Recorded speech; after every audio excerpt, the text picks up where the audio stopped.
MRT-7 patapos na.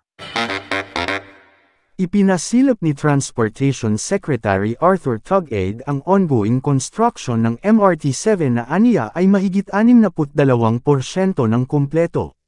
Sa Facebook post, sinabi ni Tugade na inabot ng 20 taon bago nasimulan ang pagtatayo nito. Kapag natapos, iuugnay ng 22 kilometrong railway ang North Avenue, Quezon City, at San Jose del Monte, Bulacan. Ang MRT-7 ay isang malaking proyekto ng infrastruktura sa Pilipinas na may maraming benepisyo para sa mga Pilipino, lalo na sa mga nakatira at nagtatrabaho sa Metro Manila at mga kalapit na lalawigan. Ang ilan sa mga pangunahing benepisyo nito. 1. Mas mabilis na biyahe. Kapag natapos, mababawasan ang oras ng biyahe mula Quezon City hanggang San Jose del Monte, Bulacan mula 2 oras, kung sasakyan ay bus o jeep hanggang 30 hanggang 35 minuto lang. 2. Mas maginhawang transportasyon. May kakayahang magsakay ng 850,000 pasahero kada araw kaya mababawasan ang siksikan sa EDSA at iba pang kalsada. Mas maayos, malinis, at ligtas na alternatibo sa mga pampublikong sasakyan gaya ng bus, jeep, at UV Express.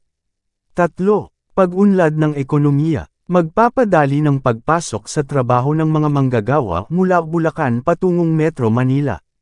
Magbibigay ng mas maraming oportunidad sa negosyo at trabaho sa mga lugar na dadaanan ng MRT-7. 4. Mas kaunting trapiko at polusyon. Dahil mas maraming tao ang gagamit ng tren, mas kakaunti ang pribadong sasakyan at pampublikong transportasyon sa kalsada, kaya bababa ang trapiko.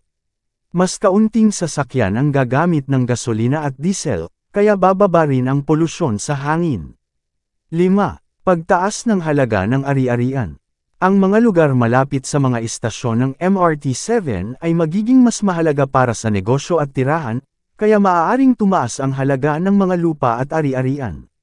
Sa kabuuan, ang MRT-7 ay isang malaking hakbang patungo sa mas maunlad, efficient, at modernong sistema ng transportasyon sa bansa.